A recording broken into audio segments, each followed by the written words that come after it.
Imagine thinking you're a mastermind of deception, only to realize you've been leaving the literal keys to your own destruction on a neon yellow sticky note. Members of the jury, today we have a revenge story that proves some people are just too messy for their own good. This story is about the motel receipt massacre. Let me introduce you to our protagonist, the architect of the absolute audit. Back in the early 2000s, OP started noticing that the math just wasn't mathing. His wife was supposedly taking their 2 young kids to visit her parents, which is sweet, right? Except her parents lived 90 minutes away, and she was making this trek 3 times a week. When OP asked her about it, she gave him that "I'm totally not lying" face that only a guilty person wears. So he turned into a human calculator. He tracked her mileage and discovered she was putting an extra 400 miles on the car every single week. The smoking gun didn't come from a high-speed chase, though. It came from a sticky note. His wife left her AOL password right next to the computer like it was a grocery list. OP logged in and found the digital receipts, emails to a college bestie, detailing how she was regularly hooking up with a high school ex. And the audacity?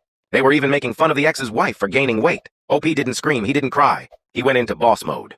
He hired a private investigator named Ron, who documented the whole sordid routine, dropping the kids at grandma's, meeting Bob for lunch, and heading to a dumpy motel. But OP didn't just want a divorce, he wanted a total system failure for the guy involved. He found out Bob was a VP of sales at his father-in-law's company.